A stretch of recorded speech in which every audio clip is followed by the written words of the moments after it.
Welcome to the Monica Makes It Happen show. I'm Monica Morales. Today, we're bringing you some powerful voices who are changing lives in very different ways, wonderful ways. We have a 9/11 hero and a community champion who is making sure no one falls through the cracks of the system. I hate red tape, and she's helping match them with services. Today, we have these stories. We're going to shine a light on services that are creating power in our community. But first, this.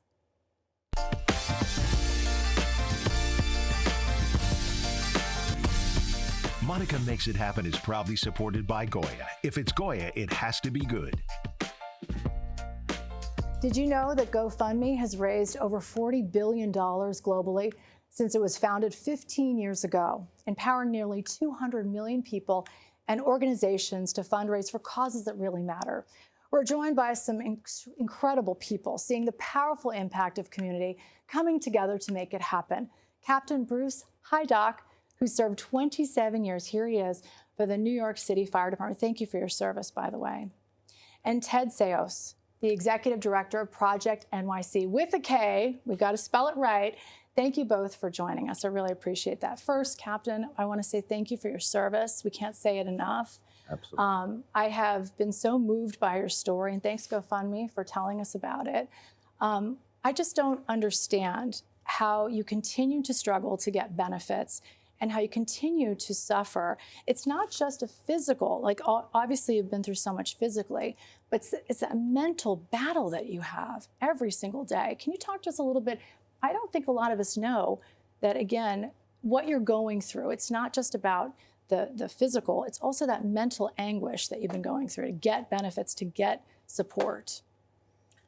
Yeah, so it's been a challenge. I was denied my 9/11 disability pension, even after having 5 certified 9/11 medical illnesses, 2 of them rare cancer, 2 separate rare cancers, and lung disease that is progressively getting worse, severe sleep apnea, and I was told basically that I'm not sick enough. And, you're not sick enough. That's what they told you. It's basically how I read it. You're not sick enough. They they make you go through so much and jump through so many hoops for benefits that we were told would be there. There are laws in place that say that if anyone with certified 9/11 medical illnesses that are impacting their lives are entitled to a 9/11 disability pension. All these laws were put in place years ago. We had to fill out so much paperwork and have it certified and notarized to ensure that all of this would be in place for us from a very small population, which is getting smaller and smaller because we're all dying. I'm sorry. I'm sorry. So to make people who are still here fight so hard for benefits that should be there for them, it's disgusting. It's disgusting.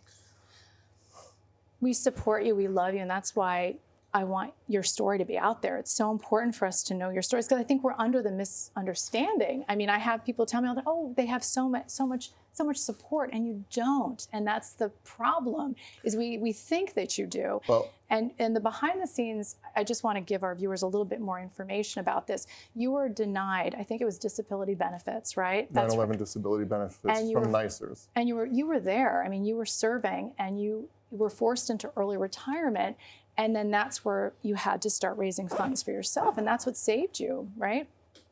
My first round with GoFundMe saved me because my first diagnosis with cancer wasn't covered under World Trade Center immediately until I got a definitive pathology report. And when they saw what the tumor makeup was, there was no mistaking that it was from extreme exposure to toxins and pollution. Yes. So that was stamped and certified. And then the World Trade Center Fund kicked in and took over.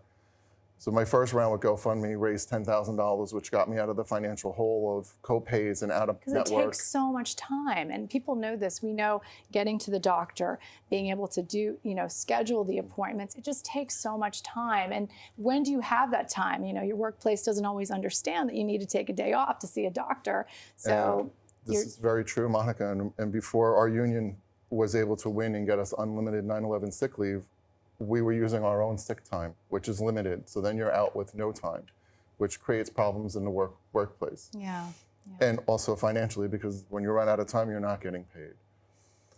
Moving forward with my health decline in my second round of cancer, because I was already certified, and the World Trade Center health program treated my kidney cancer as if it was cancer until proven otherwise, and they paid for that all up front until they got the definitive, without the definitive pathology report that proved that I had a renal cell carcinoma. But because of my population and my exposure and my own medical history, they were like, this is definitely cancer until it's not, and we're gonna cover you. So I didn't have the medical financial aspect of it. But when I wanted to return to work after being out of work for a year with respiratory problems and then recovering from having part of my left kidney removed, I wasn't prepared to retire financially, because NICERS takes forever to give you your full benefit. Yeah. Just on a regular retirement, service retirement, they take up to nearly a year to give you your full pension. And that year, I mean, who has the money to go for a year without? I'm on impossible. limited income with a partial pension. So this is why we're at the round of the second GoFundMe, because I was successful that time. Yeah. And I had no other outlet. And it's horrible that I have to reach out to everybody for money that's there for me. Yeah. And they tell me I can't have it. I'm so sorry. And I know there's going to be outrage about this, and I know I'm outraged. Lucky. I'm sitting here, right? Yeah, You look at me, you don't think I'm really sick.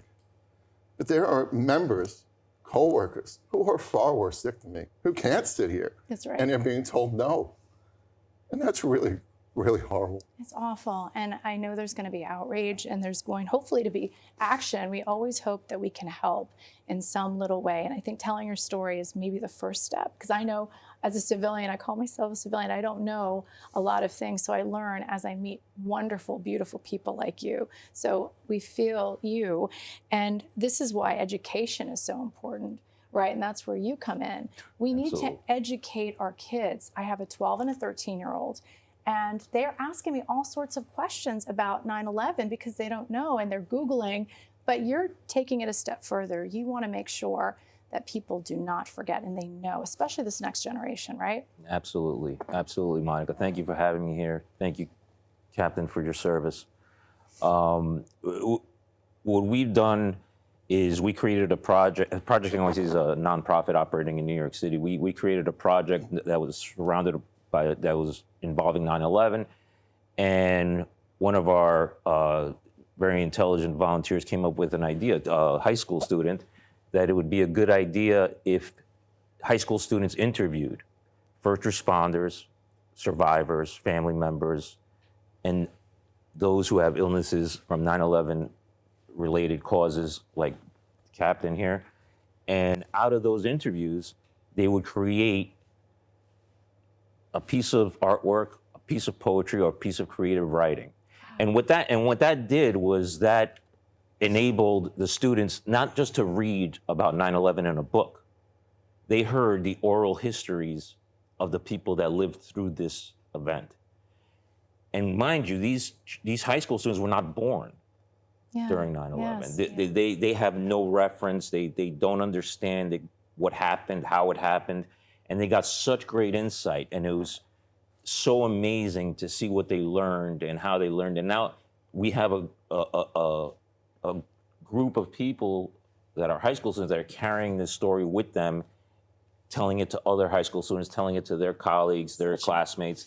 And it's just been an amazing project. And again, it's Projekt NYC, but make sure it's a K, Project with a K. I love that. So we're going to make sure that thank you, Captain, again. And we're going to have so much more on Pixel and all of our platforms. That's what I love about this. We have a longer conversation. We get to know you. But this is a relationship. We're going to be on your story like sliced bread for years to come. Thank you so much, Captain. Thank you. Thank you, of course. Projekt NYC. And we're going to have both of their GoFundMe linked to Monica Morales TV. Thanks for being with us.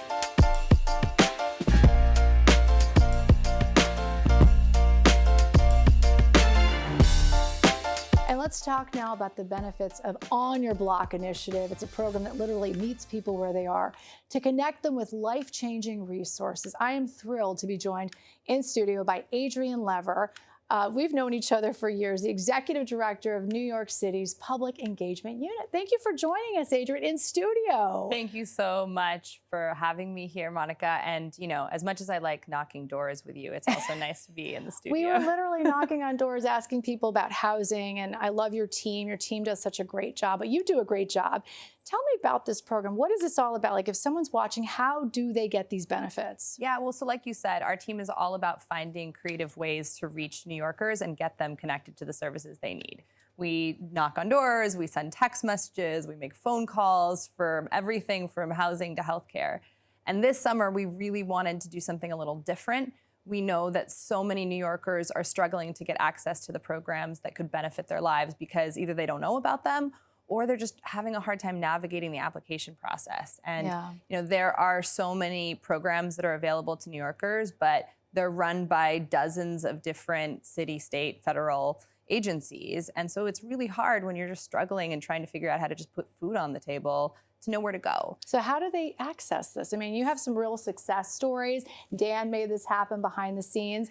Like, tell me about, how do they get you? How do they do it? Well, so this summer, we just launched this new program. It's called Benefits on Your Block. And we have resource fairs in neighborhoods across the city. We're bringing together dozens of different city agencies to come together and bring all kinds of different programs to the streets. And this is really different from the kinds of fairs that you might be used to. We're not just there answering. I go to all of them, by the way. You know, I'm always there. Job fairs. I love job fairs. And there's so many different fairs and programs across the city that are great and bring information and resources, but we really wanted to do more than just hand out a flyer and answer a question. So what makes this different is that we're bringing enrollment services to the streets. We're actually bringing specialists to these fairs so that we can help New Yorkers enroll in programs on the spot. And it's been so rewarding. We see people come up in the morning, learn about the fair, run home, grab all their paperwork and their documents and come back and then submit their application and get the benefits that they need. And you have an upcoming event, right, in Washington Heights? We do. We're going to be in Washington Heights, and then we also have upcoming events in the Bronx. So for anyone who wants to learn more about this event, they can go to nyc.gov/mayorsPU.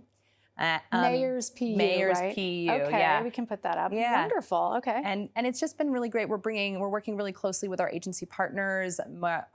Commissioner Molly Park from the Department of Social Services will be in Washington Heights with me this weekend.